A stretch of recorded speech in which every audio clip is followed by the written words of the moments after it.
தேர்தல பாஜக எஸ்ஐஆரை பயன்படுத்தியும் அதே போல பணத்தை வைத்தும் ஜெயிச்சிருச்சு.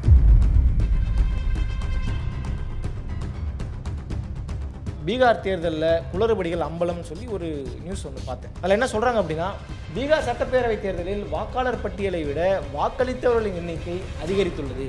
இவங்க தப்பே பண்ணியிருந்தாலும் இந்த தப்பை மக்கள்கிட்ட கொண்டு போய் சேர்க்க வேண்டிய வேலையை மகாகட்பந்தன் கூட்டணி செஞ்சுருக்கணும். அதில் அவங்க மிகப்பெரிய ஒரு தோல்வி அடைஞ்சிட்டாங்கன்றதனுடைய விளைவாகவும் இதை நம்ம பார்க்கலாம்.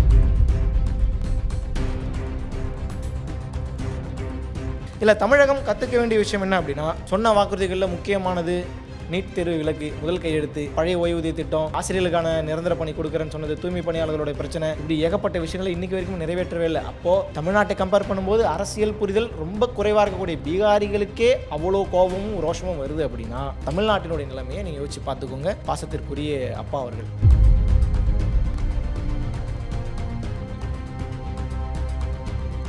பீகார் எலெக்ஷன் முடிஞ்சு போச்சு.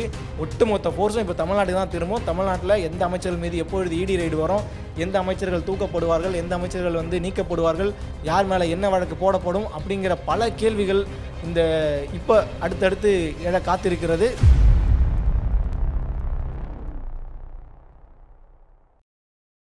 வேலை வேண்டுமா? ப்ளூ ஓஷன் இருக்கிறது.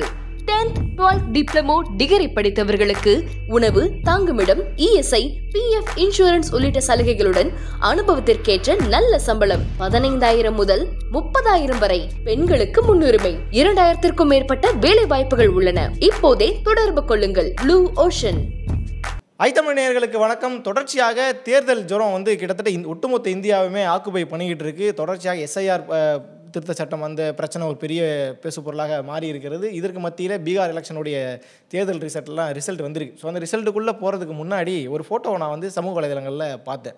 ஸோ இதை பார்த்த உடனேயே ஒரு கானா பாட்டு, அசையாத மரம் ஒன்று உயிந்தது கீழே என்ற அந்த பாட்டு தான் எனக்கு இது ஞாபகத்துக்கு வந்துச்சு. இப்போ இது யாருன்னு பார்த்தீங்கன்னா நல்லாவே தெரியும். பிரசாந்த் கிஷோர், தேர்தல் வியூக வகுப்பாளர்களுடைய அந்த அரசியல் நுணுக்கங்களெல்லாம் கலக்கி குடித்தவன் அப்படி இப்படின்னு சொல்லி நிறைய விஷயங்கள்லாம் பேசப்பட்டுச்சு. இருந்தாலும் இவருடைய ஜன்சுராஜ் கட்சி காணாமலே போயிடுச்சு இந்த தேர்தலில். இது ஏன் காணாமல் போச்சுங்கிறதுக்கு காரணமெல்லாம் நான் பின்னாடி வரேன். ஸோ இந்த எலெக்ஷன் ஒட்டுமொத்தமாக என்ன நடந்திருக்கு அப்படிங்கிறத பார்க்கும் பொழுது நிறைய பேர் நிறைய கருத்துக்களை சொல்கிறாங்க. அதில் குறிப்பாக 1-2 கருத்துக்கள் என்ன அப்படின்னா, தேர்தலை பாஜக எஸ்ஐஆரை பயன்படுத்தியும் அதே போல் பணத்தை வைத்தும் ஜெயிச்சிருச்சுன்னு சொல்லி பாஜகவுக்கு எதிராக இருக்கக்கூடியவங்க, அதாவது என்டிஏ கூட்டணி, பாஜக, ஐக்கிய ஜனதா தளம், அது நிதிஷ்குமாரோடது, அதே போல் லோக் ஜனசக்தி, ராம்விலாஸ் பாஸ்வானோடது, இந்த மாதிரி கட்சிகளெல்லாம் என்டிஏ கூட்டணி. அதே போல் மகாகட்பந்தன் காங்கிரஸ், அதே போல் அங்கே இருக்கக்கூடிய பிராந்திய கட்சியான ராஷ்ட்ரிய ஜனதா தளம், அப்புறம் இதர கட்சிகள் கம்யூனிஸ்ட் இவங்கெல்லாம் சேர்த்து மகாகட்பந்தன், இவங்க 2 பேருக்கு மத்தியில் தான் போட்டி. இந்த போட்டியில் மிகப்பெரிய அளவில் ஒரு தோல்வியை சந்திச்சிருக்கு காங்கிரஸ் கூட்டணி, அதாவது மகாகட்பந்தன் கூட்டணி. எவ்வளோ ஓட் பார்த்தீங்கன்னா, மொத்தமாகவே அவங்க எடுத்திருக்கிற வாக்குகளை பார்க்கும்பொழுது உள்ளபடியே நமக்கே என்னடா இந்த அளவுக்குலாமா பண்ணுவீங்க அப்படிங்கிற அளவுக்கு இருந்துச்சு. கரெக்டாக அக்யூரேட்டாக சொல்லணும் அப்படின்னா, தேசிய ஜனநாயக கூட்டணி 202 இடங்கள், 2020 122 இடம் தான் இருந்தாங்க. கிட்டத்தட்ட அப்படியே ஒரு 90-95% அதிகமாக வந்துட்டாங்க.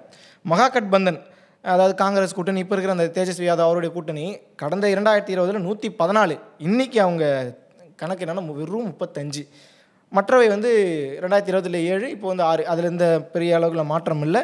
பட் மிகப்பெரிய ஒரு அடியை காங்கிரஸும் தேஜஸ்வி யாதவும் வாங்கியிருக்கிறாங்க. அதுக்கு என்னடா காரணம் அப்படின்னு நம்ம பார்க்கும்பொழுது, பாஜக என்ன பண்ணாங்கன்றதுக்கு நான் பின்னாடி வரேன்.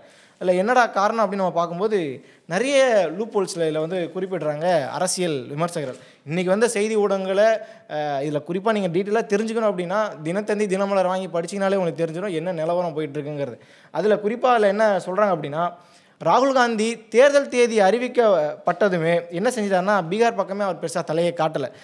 என்ன செஞ்சுருக்காரு, பிரதமர் மோடி, மத்திய அமைச்சர்கள் அமித்ஷா, ராஜ்நாத் சிங், அதே போல் ஜேபி நட்டா, இவங்கள பற்றின ஒரு மிகப்பெரிய நட்சத்திர பட்டாளமே களத்தில் இறங்கி வேலை செய்ய ஆரம்பித்தாங்க. ஆனால் ராகுல் என்ன செஞ்சிட்டாருன்னா, வெளிநாட்டு பயணன்ற மாதிரிலாம் கொஞ்சம் போயிட்டு இருந்தார். அதே மாதிரி கடைசியாக செப்டம்பர் 1 அந்த டைமில் வாக்காளர் உரிமை யாத்திரையை முடித்தார் ராகுல். கிட்டத்தட்ட 56 நாட்களுக்கு பிறகு தேர்தல் அறிவிக்கப்பட்டு 56 நாட்களுக்கு பிறகு தான் பிரச்சாரமே ஆரம்பித்தார். ஸோ இது ஏன்னா அந்த மக்கள் ராகுல் காந்தியை ரொம்ப எதிர்பார்த்தாங்க, ஈகராக எதிர்பார்த்தாங்க. அந்த இடத்துல ராகுல் காந்தி வந்து சரியான முறையில் தேர்தலில் பணியாற்றலைன்ற ஒரு விஷயம் பெரிய அளவில் சொல்கிறதா இருந்தால் முதல்வர் இங்கிருந்து போனார்ல பீகாரில் அந்த மாதிரியான நிகழ்வுகளை தாண்டி பெரிய அளவில் அங்கே எதுவுமே வேலை செய்யலைன்ற ஒரு குற்றச்சாட்டு வைக்கப்படுகிறது. தேஜஸ்வி யாதவ் சொன்ன அந்த வாக்குறுதிகள் அது மிகப்பெரிய அளவில் பேசு பொருளாகவும் மக்கள்கிட்ட எடுபடவே இல்லைங்கிற நிலைமைக்கெல்லாம் மாறி இருக்கு. அதில் குறிப்பாக சொல்கிறதா இருந்தால் கரெக்டாக அவர் வந்து கிட்டத்தட்ட ஒரு நிறைய வாக்குறுதிகளை கொடுத்தாங்க. நம்ம முதல்வர் மாதிரி அவர் நிறையா கொடுத்தாரு, இல்லை நம்ம முதல்வரை பற்றி பெருமையாக வேறு பேசினார். அதையெல்லாம் கூட போட்டு அடின்னு அடித்தாங்க எதிர்க்கட்சியில் இருக்கக்கூடிய பாஜக. அதில் முக்கியமாக அவர் கொடுத்த வாக்குறுதி என்ன அப்படின்னா, வீட்டில் ஒருவருக்கு வேலை வழங்கப்படும், இதற்காக பதவியேற்ற 20 நாட்களுக்குள் சிறப்பு வேலைவாய்ப்பு சட்டம் இயற்றப்படுங்கிற மாதிரி சொல்கிறாங்க. அதாவது எப்படா பதவியேற்ற உடனே 20 நாளில் எப்படா அப்படி வேலைவாய்ப்பு கொடுக்க முடியும்னு ஒரு கேள்வி வருதுல்ல. ஸோ அந்த கேள்விக்கு பதிலை தேடி போனால் பீகாரில் கிட்டத்தட்ட 2,50,00,000 குடும்பங்கள் இருப்பதாக தரவுகள் சொல்கிறாங்க. அப்படின்னா இவர் சொல்கிற கணக்குப்படி பார்த்தா போன 20 நாளில் முதல்வராக பதவியேற்ற 20 நாளில் 2,50,00,000 வேலைவாய்ப்பை உருவாக்கிட முடியுமா? முதல்ல அது சாத்தியமா? முதல்ல நடைமுறையிலே சாத்தியமில்லாத ஒரு விஷயத்தை நீங்கள் சொன்னீங்கன்னா எப்படி மக்கள்கிட்ட எடுபுங்கிற ஒரு விஷயம் ஆரம்பத்திலே பேசப்பட்டுச்சு. அதை அவங்க பெருசாக எடுத்திருந்தாங்கன்னா இன்றைக்கி இந்த மாதிரி சிக்கலை அவங்க சந்திச்சிட மாட்டாங்களோன்ற விமர்சனமும் வைக்கப்படுகிறது. அதே போல் தமிழ்நாடு கொடுத்த மாதிரியான சில ஸ்டேட்மெண்ட்டும் கொடுத்தாங்க. மாதந்தோறும் 200 யூனிட் இலவச மின்சாரம் வழங்கப்படும், கணவனை இழந்த வயதான தாய்மார்களுக்கு மாதந்தோறும் 1,500 ரூபாய் ஓய்வூதியம். இதெல்லாம் எங்கேருந்து சிங்க் ஆகுதுன்னு பார்த்துங்க. கிட்டத்தட்ட அப்படியே தமிழ்நாடுனுடைய தேர்தல் வாக்குறுதிகளை அப்படியே லைட்டாக காப்பி பட்டிட்டிங்கரிங் பண்ணி சொன்ன மாதிரியே இருக்கும் சில வாக்குறுதிகள்லாம்.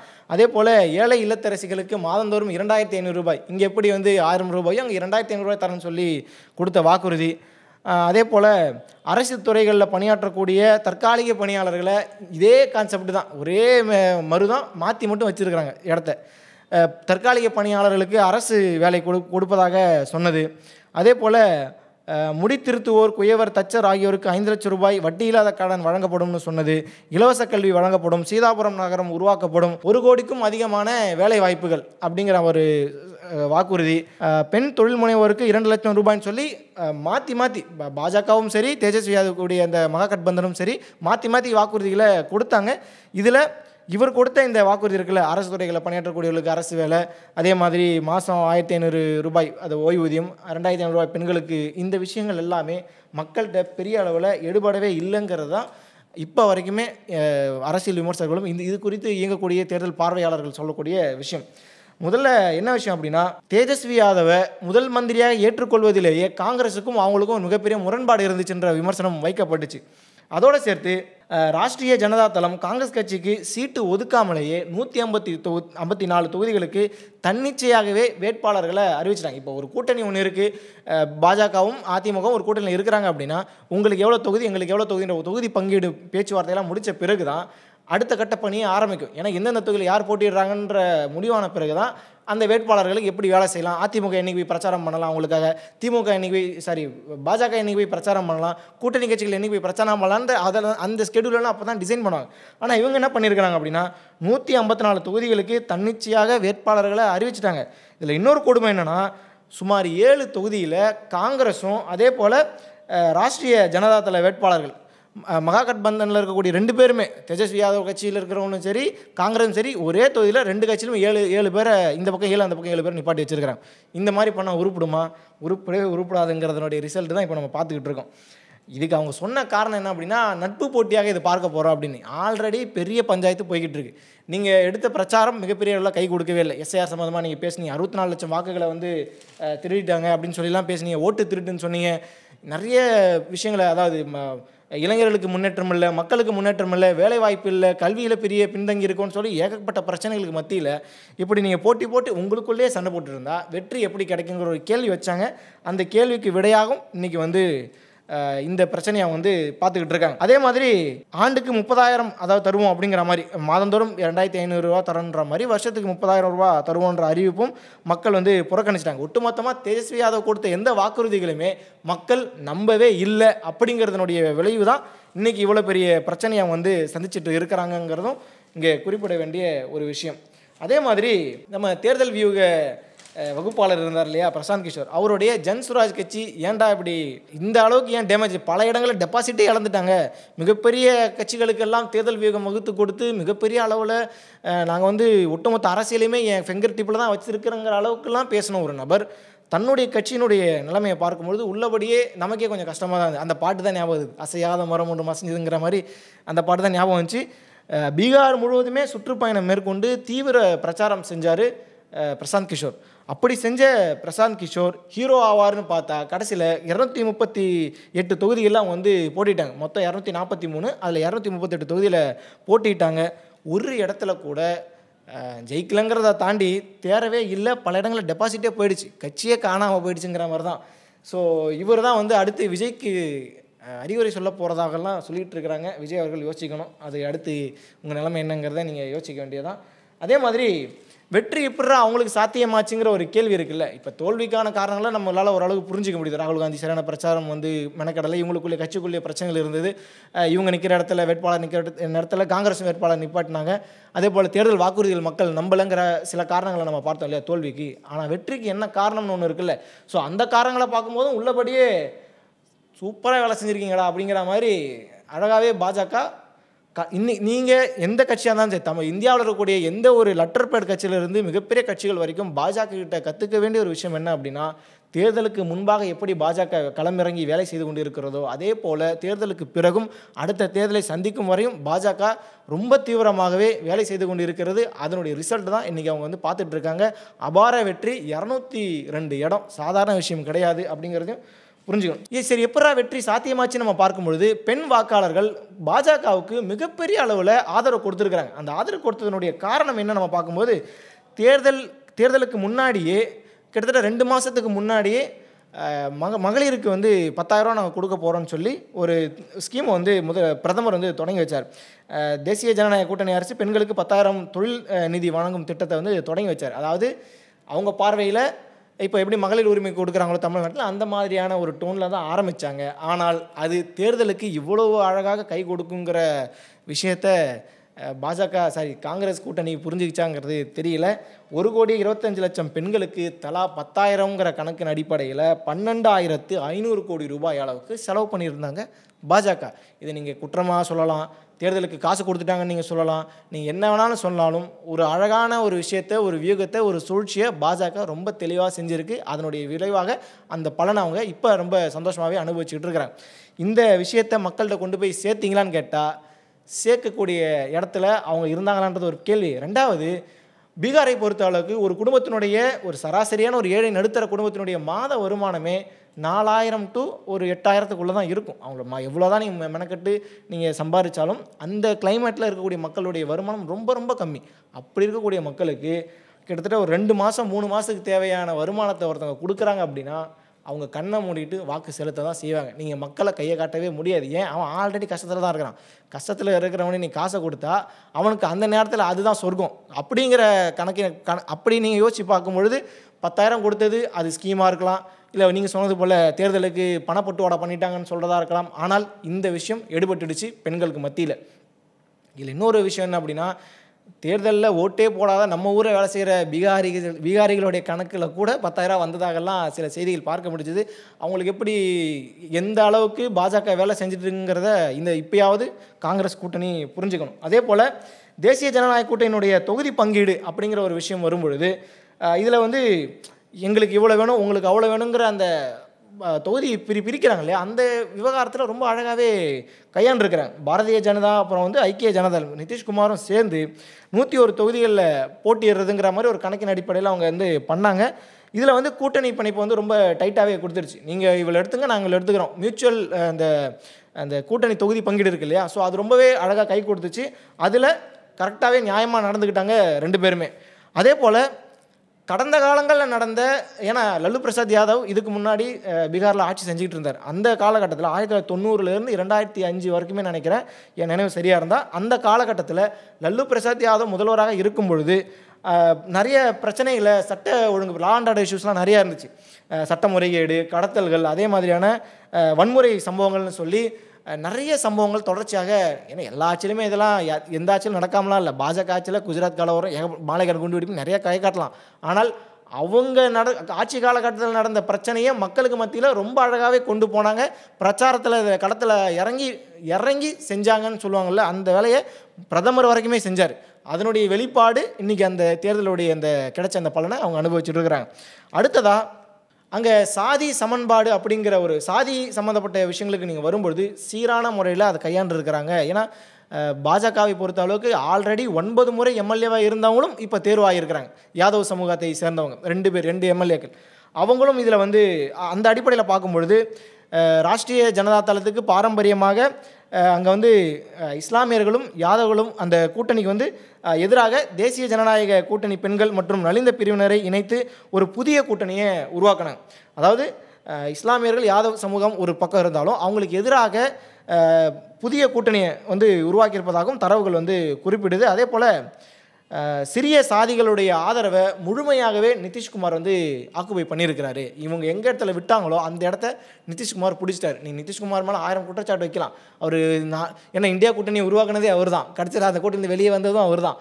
ஸோ கட்சி தாவலுங்கிறது அவருக்கு வந்து ரொம்ப பரிச்சயமான ஒரு விஷயம். அப்படியெல்லாம் விமர்சனம் ஒரு பக்கம் இருந்தாலும் ஃபீல்டு ஒர்க்குன்னு வரும்பொழுது இந்த காங்கிரஸை சார்ந்தவர்களும் அதே போல் தேஜஸ்வி யாதவ் இந்த காங்கிரஸ் அந்த மகாகட்பந்தன் கூட்டணி எந்த இடத்துல விட்டாங்களோ அந்த இடத்தெல்லாம் ரொம்ப கிளியர் கட்டாக பிடிச்சி தலித் மக்களையும் சரி, சின்ன சின்ன எண்ணிக்கையாக இருந்தாலும் சரி, சின்ன சின்ன கட்சிகளாக இருந்தாலும் சரி, இயக்கங்களாக இருந்தாலும் சரி, அவங்கள எப்படி சுமூகமான முறையில் அவங்கள்ட்ட பேச்சுவார்த்தை நடத்தி எப்படி இழுக்கணுங்கிற விஷயத்தை எல்லாமே ரொம்ப கிளியர் அண்ட் கட்டாக பண்ணதனுடைய விளைவு இன்றைக்கி அவங்க தேர்தலுடைய வெற்றியை அனுபவிச்சுட்டு இருக்கிறாங்க.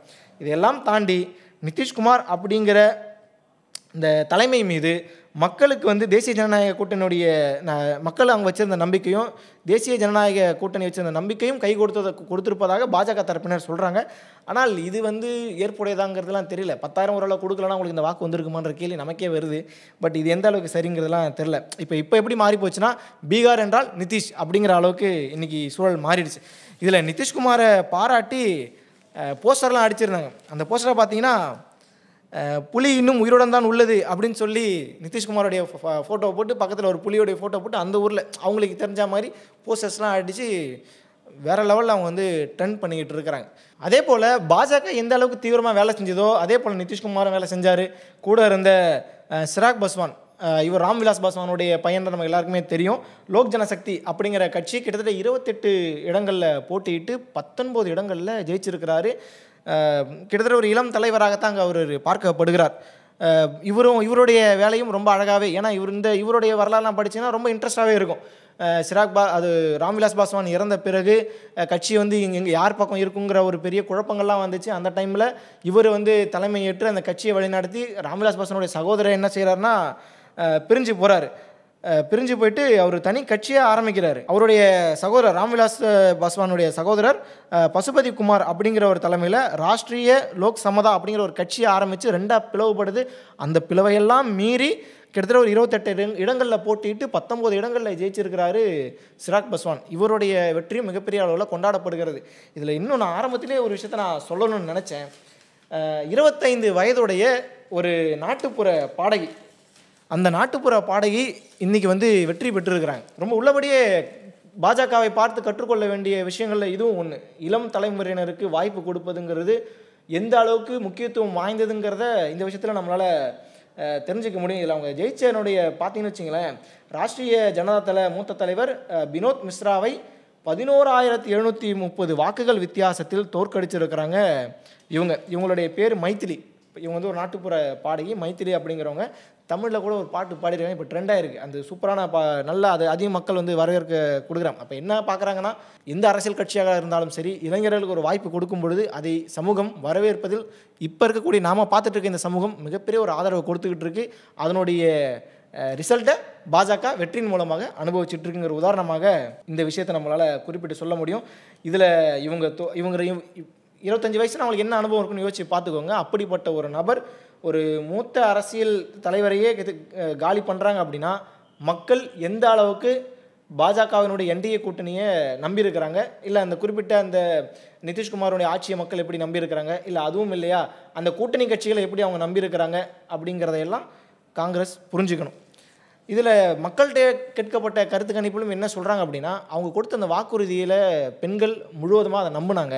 10,000 ரூபாய் கொடுப்பதாக இருக்கட்டும், 2 லட்சம் ரூபாய் வந்து வட்டி இல்லாத கடன் மாதிரி கொடுத்து அதை திரும்ப பெறுவோம் அப்படிங்கிற மாதிரி சொன்னதாக இருக்கட்டும், அதே போல் அங்கே இருக்கக்கூடிய எல்லாருக்கும் வீடு கட்டி கொடுத்ததாக இருக்கட்டும், இது எல்லாமே அங்கே இருக்கக்கூடிய மக்களுக்கு மிகப்பெரிய ஒரு வரப்பிரசாதமாக அமைஞ்சிடுச்சு. அதனுடைய விளைவாகத்தான் இவ்வளோ பெரிய வெற்றி சாத்தியமாக இருக்குங்கிற மாதிரியெல்லாம் பீகார் மக்கள் சொல்லக்கூடியதெல்லாம் நம்மளால் பார்க்க முடிகிறது. சரி, இப்போ ராகுல் காந்தி எப்படி பார்த்தாலும் மிகப்பெரிய அளவில் ராகுல் காந்தியினுடைய பிரச்சாரத்தை குறைச்சி மதிப்பிடவே முடியாது.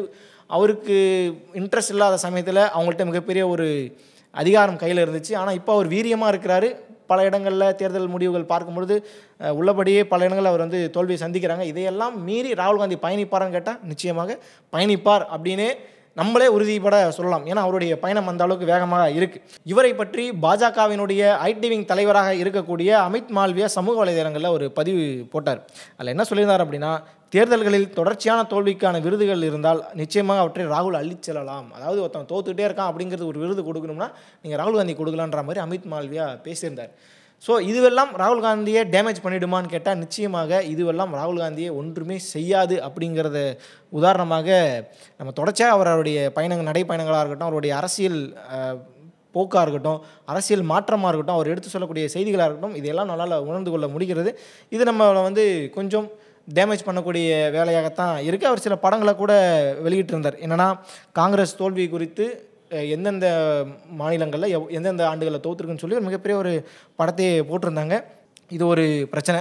அதே போல் அசோக் கெலாட், காங்கிரஸ் கட்சியினுடைய மூத்த தலைவராக இருக்கக்கூடிய அசோக் கெலாட் ஒரு குற்றச்சாட்டு வச்சுருந்தார். பீகாரில் அந்த 10,000 ரூபாய் நீங்கள் கொடுத்ததுனுடைய விளைவாகத்தான் நீ ஜெயிச்சிருக்கீங்க அப்படிங்கிற ஒரு குற்றச்சாட்டு வச்சுருந்தாங்க. இந்த ஒரு குற்றச்சாட்டு இருக்கக்கூடிய ஒரு 10 கான்சிக்வன்சஸில் இது ஒரு பாயிண்ட்டு. ஒரு 10 பாயிண்ட் இருக்குது அப்படின்னா அதில் ஒரு பாயிண்ட்டு மட்டும்தான் 10,000 தவிர, நீங்கள் ஒழுங்கான முறையில் பிரச்சாரத்தை மக்களுக்கு மத்தியில் கொண்டு போனீங்களா, அடிமட்டத்தில் இருக்கக்கூடிய தலித் சமுதாயத்துக்கு இல்லை பிற்படுத்தப்பட்ட சமூகத்தில் இருக்கக்கூடிய மக்களுக்கு, ஒடுக்கப்பட்ட அந்த அரசியல் பற்றி புரிதலே இல்லாத மக்கள், நிதிஷ்குமார் வேலை செஞ்சார்ல அந்த மாதிரி நீங்கள் வேலை செஞ்சுருந்தீங்களா இப்படிங்கிற பல கேள்விகள் இருக்குது. உங்கள் கூட்டணிக்குள்ளே 1008 பிரச்சனை இருக்குது, அதை நீங்கள் சால்வ் பண்ணிங்களா, ஒரே தொகுதியில் 2 பேர் 2 கட்சியிலேருந்து வேட்பாளர் நிப்பாட்டுறீங்க, அது பண்ணலாமா, தப்பு தானே அப்படிங்கிற எந்த ஒரு புரிதலும் இல்லாமல் நீங்கள் பண்ணியிருக்கீங்க. அதையெல்லாம் தாண்டி இந்த ஓட்டு திருட்டு அப்படின்னு நீங்கள் சொல்வதன் மூலமாகவும், அதே போல் 10,000 கொடுத்துட்டாங்கன்னு சொல்வதன் மூலமாகவும் உங்களுடைய தோல்வியை நியாயப்படுத்த பார்க்குறீங்களே தவிர, அவங்களுடைய வெற்றியை நீங்கள் வந்து அவங்க வெற்றியை நீங்கள் கேள்விக்கு உட்படுத்துறீங்களே தவிர உங்கள் தோல்வியை நீங்கள் ஏற்றுக்க மாட்டீங்கன்ற விமர்சனமும் வைக்கப்படுகிறது.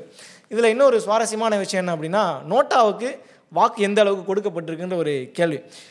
இதில் வந்து பீகார் சட்டசபை தேர்தலை பொறுத்த அளவுக்கு கடந்த ஆண்டை கம்பேர் பண்ணும்போது 2020 நடந்த சட்டசபை தேர்தலில் 7,06,252 பேர் நோட்டாவுக்கு வாக்களிச்சிருந்தாங்க. கிட்டத்தட்ட 1.68% அந்த அவங்களோட ஒட்டுமொத்த வாக்கில். இப்போ நடந்த இந்த தேர்தலில் 6,65,870 பேர் வாக்களிச்சிருக்கிறாங்க அப்படிங்கிற ஒரு செய்தி. 1.81% அப்படிங்கிற மாதிரி சொல்லப்படுகிறது. ஸோ 2015 பார்க்கும்பொழுது 3.8 கோடி பேர் ஓட்டளித்த நிலையில் 9.4 லட்சம் பேர் நோட்டாவில் பதிவு செஞ்சுருந்தாங்க. இந்த ரேஷியோஸை பார்க்கும்போது அந்த நோட்டாவுக்கு வாக்களிக்கக்கூடிய அந்த பர்சன்டேஜுங்கிறது இறங்கிட்டு வருது. அப்படின்னா மக்கள் இப்போ ஓரளவுக்கு அரசியல் மயப்படுத்தப்பட்டுக்கிட்டு இருக்காங்கன்ற ஒரு புரிதல் நமக்கு கிடைக்குது. அவங்க பாஜகவை ஆதரிக்கதாக இருக்கட்டும், எந்த கட்சியோ ஏதோ ஒரு கட்சியை ஆதரித்தாலும் அரசியலை பற்றி எதையோ ஒன்று அவங்களுக்கு தெரிஞ்சிட்டு இருக்குன்னு அர்த்தம். நாளடைவில் அவங்க வந்து இன்னும் தெளிவான ஆகும்பொழுது மக்கள் யார் உங்களுக்கு சரியான தலைவர்களை தேர்ந்தெடுப்பாங்கன்ற மாதிரி விஷயங்களும் சொல்லப்படுகிறது. நோட்டாவிலிருந்து மக்கள் வெளியேறிட்டு இருக்காங்க அப்படிங்கிற செய்தியும் நம்மளால் பார்க்க முடிகிறது. சரி, இறுதியாக தமிழகம் இதில் என்ன கற்றுக்கணும் அப்படிங்கிற ஒரு கேள்வி இருக்குல்ல. ஸோ அது சம்மந்தமாக நம்ம பார்க்கும்போது நிறைய விஷயங்கள் இருக்குது. இதில் ஃபன்னாகவும் சில விஷயங்கள் இருக்குது. பட் அதையெல்லாம் நம்ம கொஞ்சம் அவாய்ட் பண்ணிவிட்டு சப்ஜெக்ட் என்னவோ அதை மட்டும் நம்ம சொல்லிவிடுவோம். இல்லை, தமிழகம் கற்றுக்க வேண்டிய விஷயம் என்ன அப்படின்னா, செய்தி ஊடகங்களில் வரும்பொழுது மகாராஷ்டிராவில் ஓட்டு திருட்டு வாயிலாகவே பாஜக வென்றதுன்னு சொல்லி குற்றச்சாட்டு முன்வைக்கப்பட்டு லோக்சபா எதிர்க்கட்சியாக இருந்த தலைவர் ராகுல் காந்தி அவர் என்ன செஞ்சுருக்கார் அப்படின்னா, பீகார்லேயும் ஓட்டு திருட்டு நடப்பதாக சொல்லி பிரச்சாரங்களெல்லாம் செஞ்சார். 17 முதல் 15 நாட்கள் வரைக்கும் வாக்காளர் அதிகார யாத்திரைன்னு சொல்லி பிரச்சாரம் செஞ்சார். ஸோ அது மிக கை கொடுத்துச்சான்னு கேட்டால், இந்த கை கொடுத்துருந்தா நம்ம ரிசல்ட்டை பார்த்துருப்போமே, கை கொடுக்கல. ஆனாலும் தமிழகத்தில் பணியாற்றக்கூடிய தொழிலாளர்களை திமுக துன்புறுத்துதுன்னு சொல்லி பிரதமர் மோடி சொன்ன அந்த குற்றச்சாட்டு பீகாரில் எடுபட்டிருக்கு அப்படிங்கிறதும் இங்கே நம்ம கவனிக்க வேண்டிய ஒரு விஷயம். என்னதான் முதல்வர் அங்கே போயிட்டு மிகப்பெரிய அளவில் உரையெல்லாம் நிகழ்த்தப்பட்டு காங்கிரசினுடைய இளைஞர் மாநில துணை பொதுச் செயலாளர் நினைக்கிறேன் இளைஞர் காங்கிரஸ் பொதுச் செயலாளர் அலிமுல் புகாரி அவர் கூட தமிழ் உரையெல்லாம் டிரான்ஸ்லேட் பண்ணாங்க. மிகப்பெரிய அளவில் வரவேற்பை பெற்ற ஒரு உரையாக அது பார்க்கப்பட்டது. அதையெல்லாம் தமிழ்நாட்டில் எல்லோருமே அதை வந்து வரவேற்றாங்க. அப்படி இருந்தும் அந்த இடத்துல முதல்வருக்கு எதிராக சொல்லப்பட்ட பிரதமரின் குற்றச்சாட்டு எடுபட்டுச்சு அப்படின்னா எந்த அளவுக்கு அவங்க வேலை செஞ்சுருக்காங்கன்றதை நம்ம இதுலேருந்து தெரிஞ்சுக்கணும். அதே போல் முதல்வர் இந்த பிரதமர் சொன்ன அந்த குற்றச்சாட்டுக்கு பீகாரிஸ்ட்லாம் வந்து தமிழ்நாட்டில் வந்து கஷ்டப்படுறாங்க, துன்புறுத்துறாங்க திமுகவினு சொல்லும் பொழுது அதற்கு எதிராக முதல்வரும் என்ன செஞ்சார்னா பதில் அறிக்கையெல்லாம் விட்டார். தமிழ்நாட்டுக்கும் பீகாருக்கும் பகையை வளர்க்க பார்க்குறீங்கன்ற மாதிரி. பாஜகவுடைய சித்தாந்தமே அதுதானே. அதாவது எப்படி சொல்கிறது, பிரித்தாளும் சூழ்ச்சியை தான் பிரிட்டிஷ்காரன் என்ன சொல்லி கொடுத்தானோ அதை தான் இன்றைக்கி அவங்க ஃபாலோ பண்ணிகிட்டு இருக்காங்க. இந்து மக்களுக்கும் இஸ்லாமிய மக்களும் கலவரத்தை ஏற்படுத்துறது, அந்த மனக்கசப்பை ஏற்படுத்துறது, தேவையில்லாத வார்த்தைகளை பயன்படுத்துறது, மதவெறி தூண்டக்கூடிய மத துவேஷங்களை தூண்டக்கூடிய வார்த்தைகளை பயன்படுத்துன்னு சொல்லி ஆன் ரெக்கார்டில் பாஜகவுடைய எம்பிக்கள் பேசுகிறாங்க, அமைச்சர்கள் பேசுகிறாங்க, எம்எல்ஏக்கள் பேசுகிறாங்க, இதெல்லாம் பேசிட்டு தான் இருக்கிறாங்க. ஸோ அதையெல்லாம் எடுபடுது அப்படின்னா மக்கள் இன்னும் இந்த மாதிரியான சிந்தனைகளிலிருந்து வெளிவராத அளவுக்கு பாஜக அவங்க ஒரு பெரிய கட்டமைப்பை உருவாக்கி வச்சிருக்குல்ல, அதை உடைக்க வேண்டிய பொறுப்பு யாருது? உங்களுது தானே. அப்போ அதை நீங்கள் தவற விட்டுட்டீங்கன்னு தானே அர்த்தம். ஸோ அதுவும் இதுக்கு ஒரு காரணம் தானே அப்படிங்கிற ஒரு விஷயமும் வைக்கப்படுகிறது. அதே போல் தேர்தல் பிரச்சார டைமில் தனியார் செய்தி ஊடகங்களில் பேசும்பொழுது முன்னாள் அமைச்சர் பொன்முடியாக இருக்கட்டும், தயாநிதி மாறன், அதே போல் அமைச்சர் நேரு, ஆர்எஸ் பாரதி, ஆர் ஆசா இவங்கெல்லாம் என்ன பண்ணாங்கன்னா கொஞ்சம் ஹிந்தி பேசக்கூடியவர்களும் பீகாரிகளும் கொஞ்சம் சின்ன சின்ன வார்த்தைகளை வந்து கொஞ்சம் விமர்சனம் பண்ணாங்க. அது அவ்வளோ ரொம்ப ஹார்ஷான வார்த்தையாக இல்லைனாலும் அதாவது ஹிந்தி கற்றுக்கிட்டால் பானிபூரி தான் வைக்கணுன்ற மாதிரி சில விஷயங்களை பேசினது என்பது இதையெல்லாம் டிரான்ஸ்லேட் பண்ணி பீகாரில் போட்டுருக்கிறாங்க. அதுவும் அங்கே எடுபட்டு இருக்குது. அதுவும் மக்கள் மேலே, அதாவது இந்த மகாகட்பந்தன் கூட்டணி மேலே ஒரு கோபத்தை மக்கள் இயல்பாகவே உருவாக்கியிருக்கு. யாருக்காக இருந்தாலும் அவங்களோட மொழி மேலே, பீகாருக்கு உண்மையில் இந்தியான்னு கேட்டால் இந்திலாம் கிடையாது, பீகாரிக்கான மொழின்றது வேறு. ஆனால் இவங்க பேசுவது, இவங்க இந்த சப்ஜெக்டை கொண்டு போய் சேர்த்தது என்பது மக்கள்கிட்ட ரீச் ஆயிருக்கு. இதில் தேஜஸ்வி யாதவ் பண்ண பெரிய மிஸ்டேக் என்ன அப்படின்னா, ஒரு செய்தி ஊடகத்தில் கேட்குறாங்க நாட்டிலேயே சிறந்த முதல்வர் யார் அப்படின்னு கேட்கும்போது அவர் என்ன சொல்லியிருந்தார் அப்படின்னா, அந்த மாநிலத்தை சேர்ந்த நிதிஷ்குமார்னு சொல்லியிருக்கலாம். ஒரு வேளை அப்படி சொல்ல மாட்டாங்க யாருமே. ஒரு வேளை சொல்லியிருந்தால் அவருக்கு இந்த பிரச்சனை வந்திருக்காதோ என்னவோ. முதல்வர் ஸ்டாலின் சொல்லிட்டார். ஸோ இதையும் இதை அங்கே சொன்னது பேசிட்டார் அவர். ஆனால் அதனுடைய ரியாக்ஷனெல்லாம் இங்கே வந்து தமிழ்நாட்டில் வந்து ஏகப்பட்ட பேர் தாவேக்காவை சேர்ந்தவங்க, நாம் தமிழ் கட்சியை சேர்ந்தவங்க, எதிர்கட்சியாக இருக்கக்கூடிய அதிமுக, பாஜகன்னு சொல்லி இதை வச்சு அவங்கள ட்ரோல் மேலே ட்ரோல் பண்ணி கொலையாக கொண்டு எடுத்துட்டாங்க. இதுவும் அந்த மக்களை ஏற்றுக்கிட்டாங்களான்னு கேட்டால் பெரிய அளவில் இந்த பிரச்சாரம் எடுபடலை. ஸோ இப்படி பல காரணங்கள் பாஜக வெற்றிக்கும், அதை பாஜக கூட்டணியினுடைய வெற்றிக்கும் காங்கிரஸ் கூட்டணியினுடைய தோல்விக்கும் காரணமாக அமைந்திருப்பதாக தரவுகள் குறிப்பிடுகிறது. ஸோ தமிழ்நாடு இதில் என்ன கற்றுக்கணும் அப்படின்னா, வெற்று வாக்குறுதிகளால் மக்களை ஏமாற்றவே முடியாதுங்கிறதுக்கு உதாரணமாக நடந்து முடிந்த ஒரு நேற்று நடந்த அந்த ரிசல்ட்டே நமக்கு வந்து காட்டுகிறது. அந்த அடிப்படையில் தமிழகத்தை பொறுத்த அளவுக்கு 505 வாக்குறுதிகள் திமுக கொடுத்தாங்க. ரீசெண்டாக ஒரு விவாதத்தில் கூட பாமகவினுடைய வழக்கறிஞர் பாலு அவர் பேசியிருந்தார். அவர் ஒரு புத்தகமே கட்சி சார்பாக வெளியிட்டிருந்தாங்க. அந்த புத்தகத்தில் என்ன சொல்லியிருந்தாங்க அப்படின்னா, லோயலாமணி சொல்லியிருப்பார் 15% வாக்குறுதிகள் தான் நீங்கள் நிறைவேற்றிருக்கீங்க, 90 95ன்னு சொல்கிறீங்க, 15 தான் நிறைவேற்றிங்கன்னு சொல்லும்பொழுது 15 கூட கிடையாது, மொத்தமாகவே 66 வாக்குறுதிகள் தான். அதில் கணக்கு பண்ணோம்னா 13% வாக்குறுதிகள் மட்டும்தான் நீங்கள் நிறைவேற்றி இருக்கிறாங்கன்ற மாதிரி ஒரு குற்றச்சாட்டை அவங்க வந்து வச்சார். அப்படி குற்றச்சாட்டெல்லாம் வச்சிருக்கிறாங்க. அந்த அடிப்படையில் பார்க்கும்போது மிகப்பெரிய அளவில் கலைஞர் மகளிர் உரிமை தொகை, நான் தமிழ் புதல்வன், நான் முதல்வன், அதே மாதிரி இந்த இலவச பேருந்து பயணம், இந்த மாதிரியான விஷயங்களை வச்சு ஒப்பேற்றிக்கிட்டு இருக்கீங்க. பட் சொன்ன வாக்குறுதிகளில் முக்கியமானது நீட் தேர்வு விலக்கு, முதல் கையெழுத்து, அந்த மேட்ரு. அதே மாதிரி நிறைய விஷயங்கள் குறிப்பிட்டு சொல்லலாம். பழைய ஓய்வூதிய திட்டம், ஆசிரியர்களுக்கான நிரந்தர பணி கொடுக்குறேன்னு சொன்னது, தூய்மை பணியாளர்களுடைய பிரச்சனை, இப்படி ஏகப்பட்ட விஷயங்களை இன்றைக்கி வரைக்கும் நிறைவேற்றவே இல்லை. அப்போது அரசியல் தமிழ்நாட்டை கம்பேர் பண்ணும்போது அரசியல் புரிதல் ரொம்ப குறைவாக இருக்கக்கூடிய பீகாரிகளுக்கே அவ்வளோ கோபமும் ரோஷமும் வருது அப்படின்னா தமிழ்நாட்டினுடைய நிலைமையை நீங்கள் யோசிச்சு பார்த்துக்கோங்க. பாசத்திற்குரிய அப்பா அவர்கள் இது வந்து அவர் போக்கில் நம்ம விட்டுறலாம். அதே இதில் முக்கியமாக சில விஷயங்களை வந்து நான் குறிப்பிட்டு சொல்லணும்னு நினச்சிருந்தேன். அதை சொல்லி நான் இந்த வீடியோவை முடிச்சிடுறேன். இல்லை என்ன அப்படின்னா, பீகார் தேர்தலில் குளறுபடிகள் அம்பலம்னு சொல்லி ஒரு நியூஸ் ஒன்று பார்த்தேன். அதில் என்ன சொல்கிறாங்க அப்படின்னா, பீகார் சட்டப்பேரவை தேர்தலில் வாக்காளர் பட்டியலை விட வாக்களித்தவர்களின் எண்ணிக்கை அதிகரித்துள்ளது. அந்த வாக்காளர் பட்டியலில் கொடுத்த லிஸ்ட்டை விட வாக்களித்தவங்களோட லிஸ்ட்டு அதிகமாக இருக்குது. இதில் ஒரு 10,000 கொடுத்தாங்கன்னா அதில் ஒரு 15,000 இருக்குன்ற கணக்கில் ஒரு குற்றச்சாட்டு வைக்கிறாங்க. தேர்தல் ஆணையத்தின் தரவுகளின்படி செப்டம்பர் 30 அன்று பீகாரில் மொத்த வாக்காளர்களின் எண்ணிக்கை 7.42 கோடியாக இருந்தது. ஆனால் கடந்த நவம்பர் 11ஆம் தேதி வாக்குப்பதிவு நாளில் அது 7.45 கோடியாக அதிகரித்துள்ளது அப்படிங்கிற ஒரு குற்றச்சாட்டை வச்சிருக்கிறாங்க. 3 லட்சம் மேலே அதிகமாக இருக்குன்ற மாதிரி குறிப்பிட்டு சொல்கிறாங்க.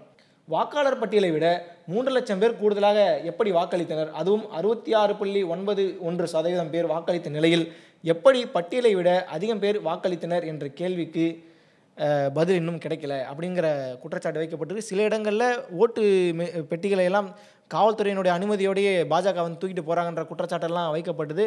இதை தாண்டி எஸ்ஐஆர் ஒரு மிகப்பெரிய பிரச்சனையாக இருந்தது. இவங்க கணக்குப்படி பார்த்தா முறைகேடாக இந்த தேர்தலை ஜெயிச்சிருந்தாலும் கூட உங்களுடைய தேர்தல் வியூகங்களும் உங்களுடைய தேர்தல் பிரச்சாரங்களும் எடுபடவே இல்லை அப்படிங்கிற ஒரு உண்மையை காங்கிரஸ் புரிஞ்சுக்கணும். இவங்க தப்பே பண்ணியிருந்தாலும் இந்த தப்பை மக்கள்கிட்ட கொண்டு போய் சேர்க்க வேண்டிய வேலையை மகாகட்பந்தன் கூட்டணி செஞ்சுருக்கணும். அதில் அவங்க மிகப்பெரிய ஒரு தோல்வி அடைஞ்சிட்டாங்கன்றதனுடைய விளைவாகவும் இதை நம்ம பார்க்கலாம். நமக்கும் பல கேள்விகள் இருக்குது. எஸ்ஐஆர் இப்போ தமிழ்நாட்டில் என்ன நிலவரன்றதெல்லாம் தெரியல. ஏன்னா டோட்டலாக முடிஞ்சு போச்சு. பீகார் எலெக்ஷன் முடிஞ்சு போச்சு. ஒட்டுமொத்த ஃபோர்ஸும் இப்போ தமிழ்நாட்டுக்கு தான் திரும்பும். தமிழ்நாட்டில் எந்த அமைச்சர்கள் மீது எப்பொழுது இடி ரைடு வரும், எந்த அமைச்சர்கள் தூக்கப்படுவார்கள், எந்த அமைச்சர்கள் வந்து நீக்கப்படுவார்கள், யார் மேலே என்ன வழக்கு போடப்படும் அப்படிங்கிற பல கேள்விகள் இந்த இப்போ அடுத்தடுத்து எழ காத்திருக்கிறது. பீகாருடைய எலெக்ஷன் தமிழ்நாட்டுக்கு மிகப்பெரிய ஒரு பாடத்தை கற்றுக் கொடுத்துருக்கு. போலி வாக்குறுதிகளாலும் பொய்யான வாக்குறுதிகளாலும் நிறைவேற்றப்பட முடியாத வாக்குறுதிகள் கொடுப்பதனாலும் மக்கள் இதை நம்புவாங்களான்னு கேட்டால் நிச்சயமாக நம்ப மாட்டாங்கன்றதுக்கு உதாரணமாக பீகாரிகளே காட்டி கொடுத்துட்டாங்க. தமிழர்கள் பீகார்கள் மக்களை விட ஒட்டுமொத்த இந்திய அரசியலில் பார்க்கும்பொழுது கேரள மக்களை விட அரசியலில் ஓரளவு புரிதல் கூடவே இருக்கிற நபர்களாகவும் இணையான நபர்களாகவுமே இருக்கிறாங்க. அவங்கள்ட்ட இந்த விஷயம் எடுபடுமா எடுபடாதுங்கிறத அந்த முடிவை திமுக கிட்டே விட்டுறலாம். இதுதான் பீகாரில் நடந்த தேர்தலுக்கு பின்னாடி நடந்த பேசப்பட்ட விஷயங்கள், இந்த விஷயங்களுக்கு பின்னாடி ஒளிந்திருக்கக்கூடிய கேள்விகள், இதுக்கெல்லாம் என்ன தீர்வு கிடைக்குது, என்ன பதில் கிடைக்குது, எஸ்ஐஆர் எப்படி நிறைவேற்றப்பட்டு தமிழ்நாட்டுக்கு எப்படி அது ஆபத்தாக மாறுகிறதா இல்லை வந்து அது சுமூகமாக முடிகிறதாங்கிறதெல்லாம் பொறுத்திருந்து பார்க்கலாம். நன்றி.